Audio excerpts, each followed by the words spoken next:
Scoring के समय हमें दो बातों का ध्यान रखना बहुत जरूरी है। गतिविधि करने की आवृत्ति और बच्चे को गतिविधि करने में कितनी प्रॉम्प्टिंग या सहायता की जरूरत लगती है। आवृत्ति और प्रॉम्प्ट को ध्यान में रखते हुए किस तरीके से स्कोरिंग करनी है, ये आपने आईईपी के ट्रेनिंग वीडियो में पहले ही देखा है।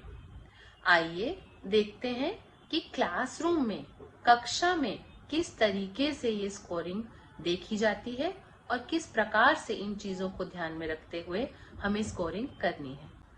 चलिए स्कोरिंग के स्तरों पर एक बार फिर से ध्यान देते हैं। आवृत्ति और प्रॉम्प्ट के अनुसार स्कोरिंग को 5 भागों में बांटा गया है।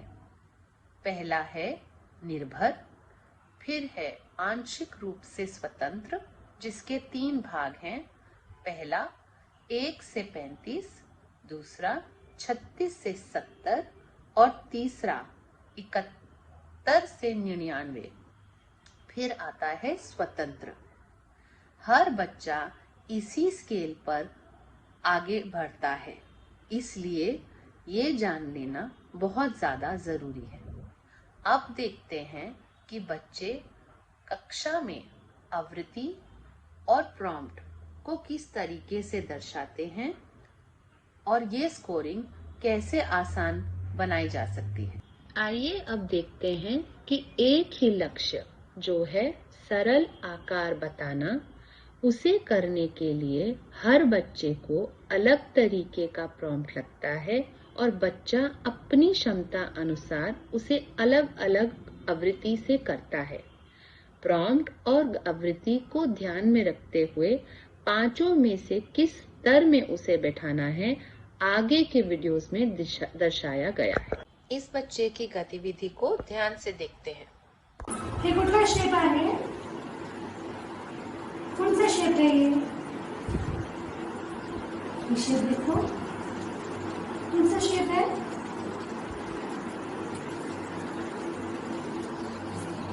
इसमें से सर्कल दोगे?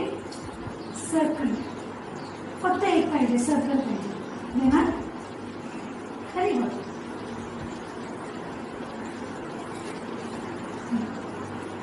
शेप सर्कल कुठे आहे? असा शेप आहे ना, सर्कल. सेम कुठे आहे?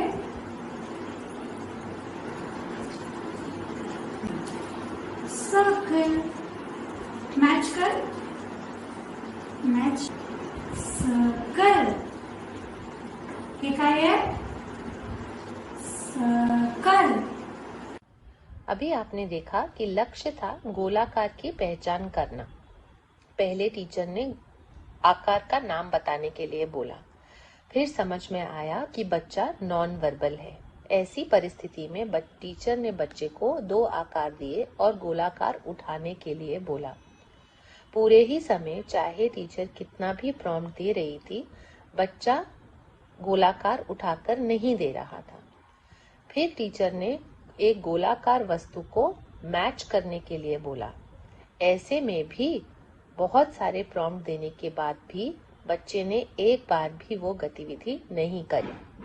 जब टीचर से पूछा गया तो टीचर ने बताया कि क्लास में भी उस कार्य की आवृत्ति 0 है, इसलिए ये बच्चा निर्भर में मार्क किया जाएगा, क्योंकि टीचर के कितने भी प्रॉम्प्ट देने के बावजूद बच्चे का आवृत्ति वो करने के लिए बिल्कुल भी नहीं थी। अब अगले बच्चे को देखते हैं। सर्कल दे, सर्कल दे। वेरी गुड, बहुत अच्छे, मस्त. OYO OYO. Match, match.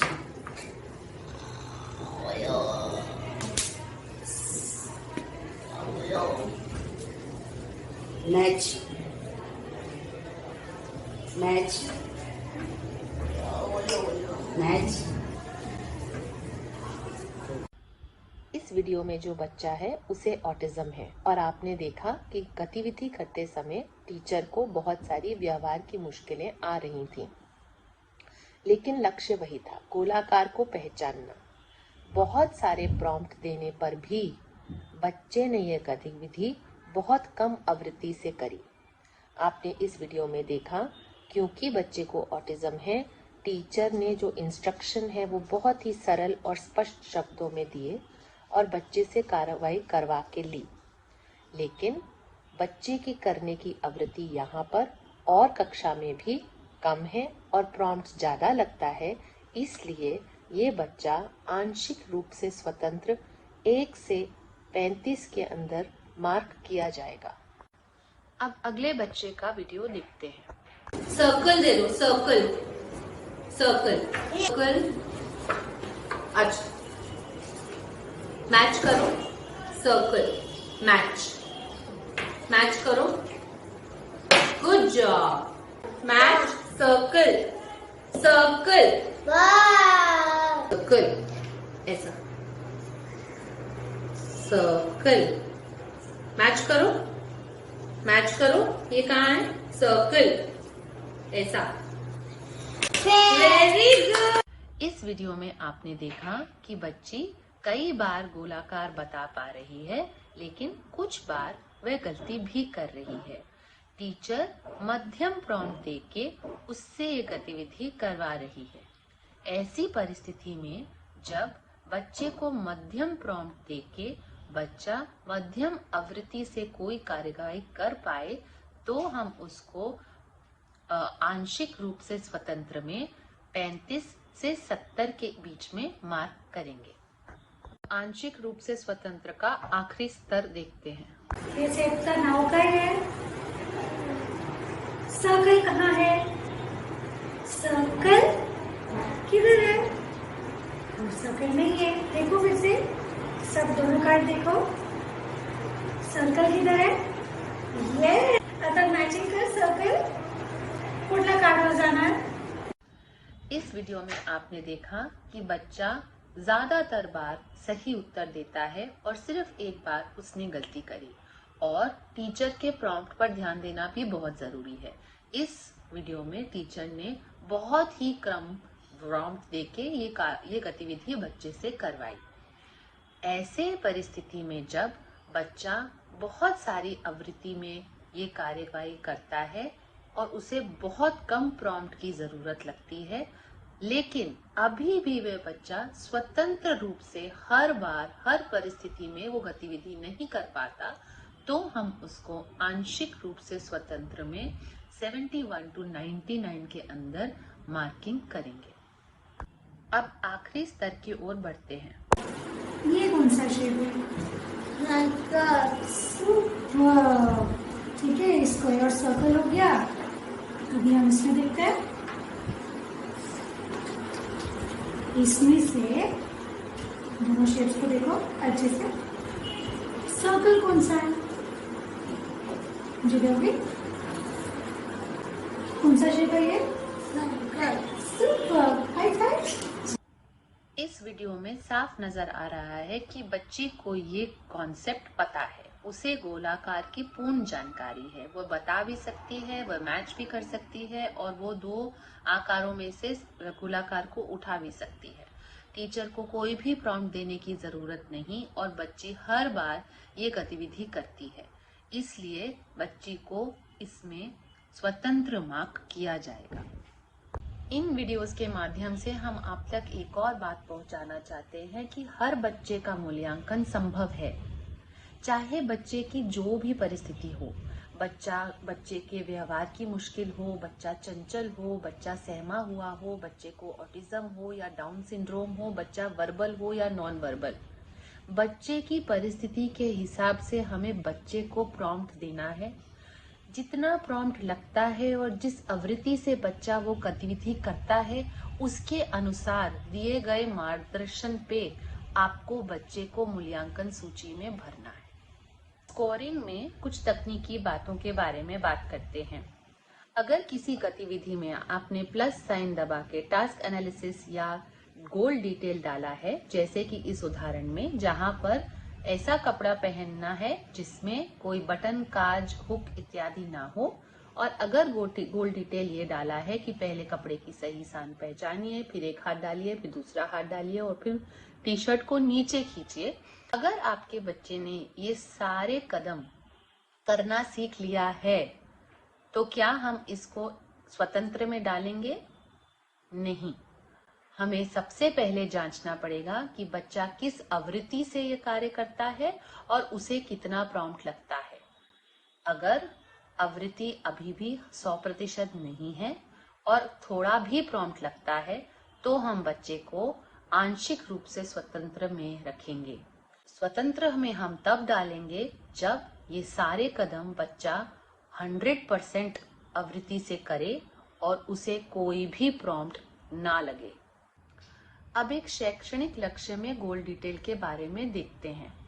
अगर उदाहरण के तौर पे लक्ष्य है कि बच्चे को भाषा में अक्षर ज्ञान होना चाहिए, जैसे कि A to Z उसको आना चाहिए, ये किसी भी भाषा में हो सकता है, लेकिन आपने पूर्ण लक्ष्य का एक भाग आपके फर्स्ट टर्म के लिए लिया है, जहां पे जैसे दिखाया है A to J। अगर बच्चा ये छोटे भाग को 100% आवृत्ति से बिना किसी प्रॉम्प्ट के भी कर लेता है तो भी हम इसको आंशिक रूप से स्वतंत्र ही बोलेंगे, क्योंकि अभी भी बच्चे ने पूर्ण लक्ष्य को पूरा नहीं किया है। ये शैक्षणिक लक्ष्यों में हर चीज में लागू होगा।